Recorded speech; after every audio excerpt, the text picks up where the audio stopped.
મહુવા તાલુકાના સરપંચ પરિષદ લોકોએ સમિતિ આયોજન કરેલ તમામ ગામના સરપંચો કોળી સમાજના તમામ આગેવાનો ભાજપ કોંગ્રેસ આ તમામ પાર્ટીના આગેવાનો અહીંયા ઉપસ્થિત કોઈ નામ તો નામ બધાને લઈ શકું છું પણ આપણે આજે જે મહત્વના કામ માટે ભેગા થયા છીએ ભાઈ શ્રી નવનીતભાઈને ન્યાય અપાવવા માટે પણ હેનો ન્યાય અપાવવા માટે ખરેખર જે ગુનેગાર જે છે પોલીસ સાવરે છે, પોલીસ એને પકડતી નથી, એના માટે આપણે છેલ્લા 15-20 દિવસથી મહેનત કરી છે.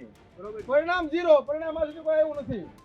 આપણા એટલા ધારાસભ્યો છે, એટલા આપણા મિનિસ્ટરો છે, આપણા મંત્રીઓ છે, ગાંધીનગર જ્યાં પણ રિઝલ્ટ જ્યાં સુધી આપણે જોવું એવું નથી. એ આપણે સ્વીકારવું પડે. કડવી વાત છે પણ સ્વીકારવી પડે. હું અભિનંદન આપું છું આ સરપંચોને કે એને બીડું ઝડપવું છે કે જ્યાં ખરેખર સમાજના માટે આગેવાનીને બીડું ઝડપવું છે કે અમે મૂકશું નહીં ન્યાય લીધા કરે અને લેવો જ જોઈએ ન્યાય. આપણે કોઈ ભીખ નથી માંગતા, આપણે ન્યાય લેવાનો છે, આપણે હક માંગીએ છીએ. આપણે ભીખ નથી માંગતા. ગુજરાતમાં જો આપણી એટલી વસ્તી હોય, કોળી સમાજની આપણી એટલી વસ્તી હોય ને આપણે જો અન્યાય વારે વારે સહન કરવો પડતો હોય, જો કે આ બનાવની અંદર એક સારી વાત એ કે આપણે બધા ભેગા થઈ ગયા. આપણા મિનિસ્ટરો આપણે કુંવરજીભાઈ હોય કે પરસોત્તમભાઈ હોય કે હીરાભાઈ આગેવાની લીધી પણ પરિણામ નથી આવ્યું. ભેગા છે સારી વાત છે. આ પહેલો બનાવ આવ્યો છે બધા ભેગા થઈને આપણે લડત કરી છીએ. નહીતર ભૂતકાળમાં બનાવ ઘણા બન્યા છે. આપણે તલી બાંભોર જોઈ લો તો પોલીસ સમાજ ઉપર જે પોલીસ અન્યાય છે. અત્યારે આપણે લડત છે ને માત્ર પોલીસ સામે લડવાની છે. કોઈ સમાજ સામે નથી લડતા. પોલીસે આપણે ખોટું કર્યું છે. નવનીતભાઈ જે ફરિયાદ લખાવી છે એ પોલીસે એની ફરિયાદ લીધી નથી. માત્ર પીઆઈ ડાંગરને બદલી કરવાથી આપણે ન્યાય નથી મળ્યો. એકલા પીઆઈ નો વાંક નથી. એના જે મેન આખા એસપી હોય કે આઈજી એ પણ એમાં સામેલ હોય. તો આગામી દિવસોમાં ખાલી માત્ર ને માત્ર આવેદનથી રિઝલ્ટ નહીં આવે. તમને બધાને ખબર છે આપણે લડી લીધા આવેદન પાસે આપણે ડેલી કાઢી, આપણે 200 ગાડી સુરતથી આવી, 10-10 લાખ રૂપિયા ડીઝલના ધુવાડા કર્યા પણ રિઝલ્ટ ઝીરો. ખાલી દેખાવ કરવાથી કઈ રિઝલ્ટ આવવાનું નથી. હવે આપણે પદ્ધતિસર ગામ આયોજન કરવું પડશે, સંખ્યા દેખાડવી પડશે. હું તો એમ કહું છું આપણે જો સમાજ આપણો મોટો હોય તો સંખ્યા જે ઓછી કહેવાય આપણી. ગામથી આપણે ગામ જો ખરેખર જે કોળી સમાજ લોહીનું જે ગર્વ હોય ને એને ભેગું થવું જોઈએ. આ કોઈના પ્રાઇવેટ કામ માટે ઘણા લોકો એમ કે રાજકારણ આ સમાજ માટે રાજકારણ પણ કરવું પડે. સમાજના હિતની વાત રાજકારણ પણ કરવું પડે અને બધા સમાજ કરે છે. કઈ કોઈ એક જ નથી રાજકારણ કરતા ભાઈ. કયો સમાજ રાજકારણ નથી કરતો? બધા રાજકારણ કરે છે. સમાજની હિતની વાત હોય તો આપણે કોઈ ખરાબ પ્રવૃત્તિ કે આપણે કોઈ સમાજની સામે માટે રાજકારણ નથી કરતા. આપણે આપણા ન્યાય માટે રાજકારણ કરીએ છીએ અને કરવું જોઈએ એમ. તો અત્યારે આપણે જે સરપંચ જે લોકો આયોજન કર્યું એ પ્રમાણે આપણે શાંતિથી આવેદન દેવા જઈએ. આવેદન પત્ર આપ્યા પછીનો હું રણનીતિ એ પણ આપણે તૈયારી કરવી જોઈએ. કારણ કે આવેદન દેવા રિઝલ્ટ હજી મને જ દેખાતા આવશે. આવેદન દેવાથી આપણે કોઈ રિઝલ્ટ દેખાતું નથી તો એના માટે આપણે આગામી દિવસોમાં આયોજન કરવું પડે. હું તો એમ કહું છું ગાંધી સિંધિયા માર્ગે પોલીસ સામે આપણે લડત કરવાની છે. સરકાર સામે, પોલીસ સામે જેલ ભરો, આંદોલન કરો. પોલીસને શોખ છે ને આપણા આગેવાનો રાતે સવારે 4-4, 5-5 વાગે ઉઠાવી જાય છે. હમણાં ઉપાડી જાય આપણા 6-7 આગેવાનો સવારે 5 વાગે પોલીસ વાળા પકડી જાય. તો પોલીસ વાળાને પકડવાનો શોખ હોય ને તો આપણે સામેથી ધરપકડ વળી લઈએ, જેલ ભરો, આંદોલન કરો. સરકારને પણ ખબર પડે પણ પબ્લિક સંખ્યા ભેગી થવી પડશે. આપણે બધાને જાજી કોઈ વાત નહીં કરતા. ઘણા દિવસથી આપણે બધા મહેનત કરી છે અને આપણે હજી ઢીલું મૂકવાનું નથી. મહેનત શરૂ રાખવી. રિઝલ્ટ 100% આવશે પણ આપણે એકતા જાળવવી પડશે. કોળી સમાજના આગેવાનો, સરપંચો, તાલુકા પંચાયતના સદસ્યો, જિલ્લા પંચાયતના સદસ્યો, અલગ અલગ સંગઠનના હોદ્દેદારો તેમજ અલગ અલગ રાજકીય પાર્ટીના હોદ્દેદારો અને કોળી સમાજની જાહેર જનતા આ આવેદનપત્ર આપી જણાવીએ છીએ કે ગઈ તારીખ 29/12/2025 રોજ બગદાણાના સરપંચના દિયર અને બગદાણા આશ્રમના સેવક એવા નવનીતભાઈ બાલજીયા ઉપર પૂર્વ આયોજિત ષડયંત્ર રચી બેરહમીપૂર્વક મારતો વિડીયો સોશિયલ મીડિયામાં વાયરલ થયેલ છે. આ બનાવમાં તપાસ અધિકારીઓએ આરોપીઓની અટક કરી તેઓના રિમાન્ડ મેળવી જેલ હવાલે કરેલ છે. પરંતુ આ ગુનાના બનાવમાં ફરિયાદી નવનીતભાઈના કહેવા મુજબ મુખ્ય સૂત્રધાર જયરાજભાઈ માયાભાઈ આહિર તેમજ તેઓના સાગરીતો છે. હાલ સુધી આ કેસની તપાસમાં 2 પીઆઈની બદલી કરવામાં આવેલ છે અને હાલ એસઆઈટીની રચના હેઠળ તપાસ ચાલુ છે. આથી બગદાણા પીઆઈ ડાંગર સાહેબે આ ગુનાના ષડયંત્રમાં ભાગ ભજવેલ છે. આજે બનાવને 18 દિવસ જેટલો સમય પસાર થયેલ છે. આ ગુનાના મુખ્ય સૂત્રધાર તરીકે જયરાજ માયાભાઈ આહિર અને રાજુભાઈ રામભાઈ ભમર બોરડા કે જેઓએ બનાવ પહેલા ફરિયાદીને ફોન પણ કરેલ હતા. અને આ બાબતે ફરિયાદી પાસે કોલ રેકોર્ડિંગ વિડીયો સહિતના અનેક પુરાવા છે, જે પ્રથમ દર્શનીય રીતે તેની ભૂમિકા આરોપીઓ તરીકે ભરતી થાય છે. તેમ છતાં હાલ સુધી ગુનાની તપાસને અલગ અલગ રીતે ફેરવી સમય પસાર કરવામાં આવે છે અને રાજકીય આર્થિક જોરે આરોપીઓને હાલ સુધી ખુલ્લેઆમ ફરી રહેલ છે. આમ જનતાને કાયદો અને ન્યાયતંત્ર ઉપર જે ભરોસો છે તે ભરોસો રહ્યો નથી અને સમગ્ર ગુજરાતમાં કોળી સમાજમાં અયોગ્ય તપાસ અને આરોપીઓને બચાવવા બદલ રોષ ભરાયેલ છે. આ બનાવમાં અન્યાય માત્ર કોળી સમાજને નહીં પરંતુ સમગ્ર માનવ સમાજને થયેલ છે. આજે પૈસાના અને રાજકીય જોરે કોઈ સાચો આરોપી બચી જશે તો સામાન્ય માણસોને પોલીસ અને ન્યાયતંત્ર ઉપરથી વિશ્વાસ ઉઠી જશે. આરોપી રાજુભાઈ રામભાઈ ભમ્મરને બદલે રાજુભાઈ દેવજભાઈ ભમ્મરને પકડેલ છે, જે ડમી આરોપી છે. તે સિવાય પણ આ ગુનામાં ડમી આરોપીઓ રજૂ કરવામાં આવેલ છે. આ બાબતે યોગ્ય તપાસ માટે ગુજરાતભરમાં અનેક આવેદનો અને રજૂઆતો અને મુખ્યમંત્રી ગૃહમંત્રી સુધી આરોપીઓની સરવણી જાહેર કરવાની માગણી કરવામાં છતાં આ ગુનામાં યોગ્ય ઝડપી કાર્યવાહી થઈ રહેલ નથી. આથી અમો મહુવા તાલુકાના ઉપર જણાવેલ તમામ આગેવાનો, હોદ્દેદારો અને આવેદનપત્ર આપી તાકીદ કરીએ છીએ કે આગામી 3 દિવસમાં આ ગુનામાં સંડોવાયેલા જરેશભાઈ માયાભાઈ આહિર, રાજુભાઈ રામભાઈ ભમ્મર સહિતના તેમની સાથે સંડોવાયેલા તમામ સાગરીતોને આ ગુનામાં નામ જાહેર કરી અટક કરવામાં નહીં આવે તો હવે ગુજરાતભરનો કોળી સમાજ સરકાર સામે આકરા પાણીએ લડત લડશે, રસ્તો રોકશે, ગાંધી સંખ્યા માર્ગે આંદોલન કરશે, સભાઓ કરશે. ગુજરાતભરનો કોળી સમાજ બગદાણા ખાતે લાખોની સંખ્યામાં એકઠો થશે અને જરૂર પડશે તો કોળી સમાજના તમામ આગેવાનો પોતાના પદ અને હોદ્દા પરથી રાજીનામા ધરી દેશે અને કોઈ અજુગતો બનાવ બનશે તો તેની જવાબદારી પ્રશાસનની અને સરકારની રહેશે, તેની ગંભીર નોંધ લેશે. દરેક ઘટના બની છે, જે કાંઈ ઢોર મારવામાં આવ્યો છે, જે કાંઈ આપણા સમાજ હારે અન્યાય થઈ રહ્યો છે, આ અન્યાય મિત્રો હવે આપણે સહન કરવાનું થતો નથી. આપણે બધા એક થઈ એટલે ઝુંબેશ લડે. આમ તો આખા ગુજરાતમાં આપણે એક સમાજ, એક કોળી ઠાકોર સમાજ એક થઈ ગયો છે અને આપણે એક રહેવાનું છે ને એક શબ્દ બતાવશું તો જ આ સરકારને ને બધા અધિકારીઓને આંખ ઉઘડશે, ત્યાં સુધી આંખ નહીં ઉઘડે. બીજું, આજની જે સરપંચ પરિષદ દ્વારા જે કાંઈ સમાજને આમંત્રણ આપણે આવેદનપત્ર આપવા જવાનું છે તે બધાય બહોળી સંખ્યામાં, આનો કે આ વિજયભાઈ છે, સરપંચ એસોસિએશનના પ્રમુખ શ્રી મુન્નાભાઈ છે, અહીંયા વિજયભાઈ બેઠા, ભાઈ વલ્લભભાઈ બેઠા, રમેશભાઈ બેઠા છે, ભગાભાઈ બેઠા છે, બાપભાઈ બેઠા છે, આપણા બધા આગેવાનો બેઠા છે. મહુવા તાલુકાના લગભગ મેજોરિટી મારા હિસાબે મેજોરિટી આવી જાય છે બધા આગેવાનો. એટલે આપણે એક બધા સાથે મળીને ઝુંબેશ ઉઠાવીએ. આમને આમ સક્રિય રહીને આમને આમ જાગતા રહેવું ને તો જ આપણને ન્યાય મળે. સીટ જે રસી છે એ એનું કામ કરી રહી છે, એ શાસિત દિશામાં તપાસ બી કરી રહી છે, પણ વધુ ઝીણવટભરી તપાસ થાય, સીટના અધિકારીઓ ઝીણવટભરી તપાસ કરે ને હકીકત જે ગુનેગાર છે એને પડમાં લાવે, એની ઉપર એફઆઈઆર થાય. એ જ આપણી માગણી સાથે આપણે એને આવેદનપત્ર આપવા જવાનું છે.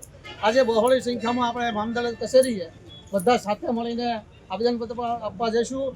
શાંતિથી જઈશું, આપણે ગાંધી સંખ્યા માર્ગે જઈશું. કોઈ ભાઈ કોઈ જાય ગેરવર્તન કરવાનું નથી, આપણે કોઈ ગેર શબ્દ બોલવાનો નથી.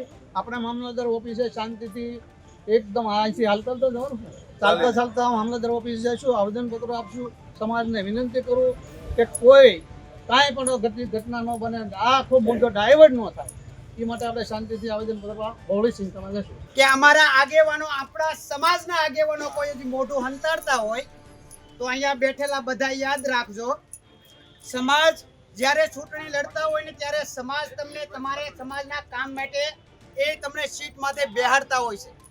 આજે હું એવું કહેવા માંગુ છું કે મારા સમાજને તમારી જરૂર છે. તમે કઈ હોદ્દો લઈને બેઠા હોય તો મારા સમાજને તમારી જરૂર છે. અને જો સમાજને ખુલ્લે આમ નહીં આવો તો આવનાર સૌરાષ્ટ્રની ચૂંટણી પણ આવી રહી છે. 2027માં પણ ચૂંટણી આવી રહી છે. કોઈ ઘરે બેઠા બેઠા એવું નક્કી કરી લે કે હું સમાજમાં કોળી સમાજના નામે, હિન્દુના નામે મત માગવા જઈને જીતી જાય તો એ વાત હવે ભૂલી જજો. અને મારા સમાજના યુવાનોને કહેવા માંગુ છું, એક પણ પ્રકારનો તમારામાં ડર નહીં રાખતા. હવે આપણે એક થવાનો સમય આવી ચૂક્યો છે. અત્યાર સુધી ખૂબ ગુલામી ભોગવી છે અને ક્યાંક ને ક્યાંક તમે ડરના લીધે છુપાયેલા છો, મને ખબર છે.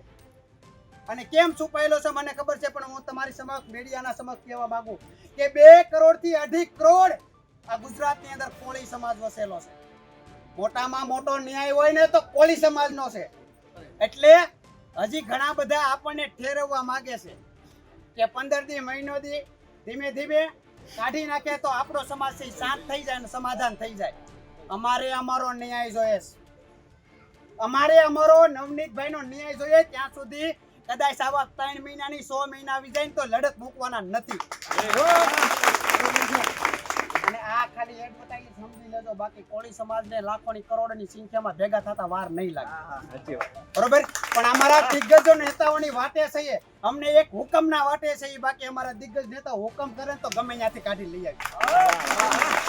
પણ અમને અમારા દિગ્ગજ નેતાઓ, અમારા ભીષ્મ પિતા જેવા વડીલો હોય, પરસોત્તમભાઈ સોલંકી હોય, હીરાભાઈ સોલંકી હોય, એવાનો અમને હજી આદેશ નથી, કાયદો હાથમાં નથી લેવો એવું કહે છે. આપણે ન્યાય 100% મળશે. અને હજી પણ એકવાર કહું છું, તંત્ર ઉપર ભરોસો રાખીએ છીએ કે આજે ન્યાય મળશે, કાલ ન્યાય મળશે. અને નહીં મળે તો અહીંયા જે હિન્દુ પરિષદ અમારા સરપંચોથી શરૂઆત કરી, અને હું સરપંચોનો આભાર માનું છું સાહેબ કે એને આ લડત, આ બીડું ઝડપ્યું કે જો ન્યાય નહીં મળે તો પહેલું રાજીનામું અમે બધા સરપંચો આપીએ, પછી રાજીનામું તાલુકા સદસ્ય આપશે, જિલ્લા સદસ્ય આપશે, તમામ જે રાજકીય ક્ષેત્રમાં છે ને બધા રાજીનામા આપી દઈશું. શું લેવા? ન્યાય નહીં મળે. હવે આપણે શાંતિથી જે જવાનું છે, વિજયભાઈ છેલ્લી સૂચના આપી દે એ રીતે આપણો સમય થઈ ગયો છે. મહુવા તાલુકાના સરપંચ પરિષદ કોળી સમાજના આગેવાનો એક મહત્વની બેઠક કરી અને આવેદનનું આયોજન કરેલ. ત્યારે મહુવા પ્રાંત સાહેબને એક આવેદનપત્ર દેવા માટે વિશાળ સંખ્યામાં કોળી આગેવાનો બધા ભેગા થઈ એક આવેદનપત્ર દેવા આવે ત્યારે અમે સરકાર સાથે રજૂઆત કરી છે કે 3 દિવસમાં આપણે નવનીતભાઈને ન્યાય મળવો જોઈએ. ન્યાયમાં શું મળવું જોઈએ કે ખરેખર હાંસા ગુનેગારો પકડવા જોઈએ અને એફઆઈઆરમાં નામ દાખલ કરવો જોઈએ. સરકારને બધી ખબર છે, જે પોલીસ તંત્ર જે પહેલેથી જે ખરાબ કામ કરી રહ્યું છે, જે કોઈના ઈશારે, કોઈ મિનિસ્ટરના, કોઈ સરકારના ઈશારે જે ખરાબ કામ કરીને ખરેખર ગુનેગારોને સાવરવામાં આવે છે, સાવરવાનું બંધ કરી અને ગુનેગારોને એફઆઈઆરમાં નામ દાખલ કરી અને ધરપકડ થઈ જાય એવી સમસ્ત કોળી સમાજની એક માંગ છે. આજે ગુજરાતનો કોળી સમાજ જાગી જશે. ભાજપ, કોંગ્રેસ, કાપ તમામ પાર્ટીના ભેગા થઈને એક મંચ ઉપર આવી અને માત્ર કોળી સમાજ ઉપર અન્યાય થાય છે એ અન્યાય સહન નહીં કરવા માટે બધા ભેગા થઈ અને રણનીતિ ઘડશું. આગામી દિવસોમાં 3 દિવસમાં જો આનો કોઈ નિવારણ નહીં આવે તો અમારા જે સરપંચના આગેવાનો જે કીધું પ્રમુખ છે, આગામી દિવસોમાં ધરણા કરવામાં આવશે, જેલ ભરો આંદોલન કરવામાં આવશે. અને જે સરકારમાં બેઠા જે મંત્રીઓ, ખરેખર આપણા સમાજના 15 ધારાસભ્યો, 3 મિનિસ્ટરો, મુખ્યમંત્રી રજૂઆત કરવા છતાં આજ સુધીમાં કોઈ નિર્ણય નથી આવતો, તો આપણે વિચારવાની જરૂર છે, સમાજને જાગવાની જરૂર છે, આગામી દિવસોમાં ઓળખવાની જરૂર છે. એટલા સાથે આગામી દિવસોમાં આપણે લડવાની તૈયારી રાખી અને સમાજને એક વિનંતી કરું છું કે જ્યારે કોઈ પણ હાકલ કરે, સમાજના કામ માટે કોઈ હાકલ કરે, ત્યારે બધા ખભે ભેગા થવું જોઈએ. અને કોઈ એમ કહેતું હોય કે સમાજના નામે રાજકારણ કરે તો સમાજની હિતની જ્યારે વાત હોય તો રાજકારણ પણ કરવું જોઈએ. તમામ સમાજ, બધા સમાજ, કોઈ રાજકારણ નથી કરતું. આજે ભૂતેશ્વર મહાદેવે કોળી સમાજના તમામ આગેવાનો, સરપંચશ્રીઓ ભેગા થયા હતા અને ત્યાંથી અમે વડલી સેવા સદને આવેદન દેવા ગયેલા. અને ત્યાં અમે અલ્ટિમેટ આપેલું છે અત્યારે કે ભાઈ 3 દિવસની અંદર આ નવનીતભાઈને ન્યાય નહીં મળે તો અમે ગાંધી ચિંતા માર્ગે આંદોલન કરશું અને જરૂર પડશે તો રાજીનામા પણ આપશું. એટલે ઝડપીમાં ઝડપી ન્યાય મળે એવી અમે સરકારને રજૂઆત કરીએ છીએ. અને આગામી દિવસોમાં આખા ગુજરાતમાંથી કોળી સમાજના તમામ આગેવાનો નક્કી કરશે કે કયા સમયે આપણે રાજીનામા આપવા, શું કરવું, એની રણનીતિ ઘડાશે અને એ પ્રમાણે જે અમારા આગેવાનો કહેશે એ પ્રમાણે અમે કામ કરીશું. આજે જે સરપંચ યુનિયન દ્વારા જે કોળી સમાજના આગેવાનોને એકઠા કરી ભૂતેશ્વરથી મામલતદાર કચેરી સુધી જે આવેદનપત્ર આપવામાં આવ્યું છે તે નવનીતભાઈને જે ન્યાય મળે અને સરકાર સાચી દિશામાં તપાસ કરી અને જે કંઈ હકીકત ગુનેગારો છે એને સાપડી લઈને એફઆઈઆરમાં નામ લખે અને ધરપકડ કરે. બીજો મિત્રો, આગામી સમયની અંદર અમારા કાંઈ જે આગેવાનો જે રણનીતિ ઘડશે એમાં અમે બધાય કોળી સમાજ તેમની સાથે છીએ.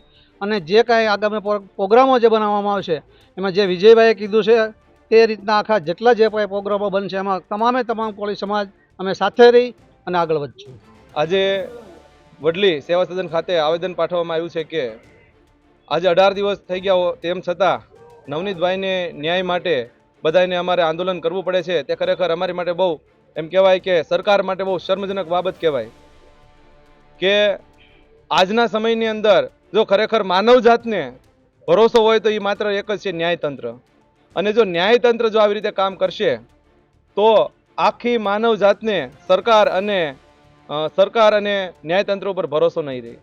એટલે હજી પણ અમને એવો વિશ્વાસ છે કે અમારી આ વાત છે તે સરકાર સુધી પહોંચશે, ન્યાયતંત્ર સુધી પહોંચશે, અને તેમ છતાં 3 દિવસની અંદર જો યોગ્ય ન્યાય નહીં મળે અને મુખ્ય આરોપીનું નામ એફઆઈઆરમાં દાખલ નહીં કરવામાં આવે તો આપણા કાયદાના એમ કહેવાય છે કે હર્ષભાઈ સંઘવી એમનું પુતળા દહન કરવામાં આવશે અને આંદોલનો કરવામાં આવશે.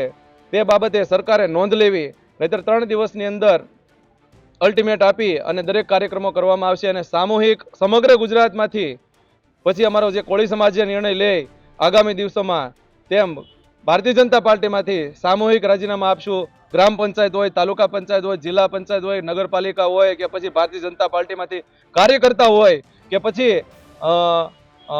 ભારતીય જનતા પાર્ટીના પદાધિકારી હોય, તમામ હોદ્દેથી જે કોળી સમાજના જે આગેવાનો છે જે તારીખ નક્કી કરે ત્યારે સામૂહિક આખા ગુજરાતમાંથી રાજીનામું દેવામાં આવશે. જય સંવિધાન, જય કોળી સમાજ.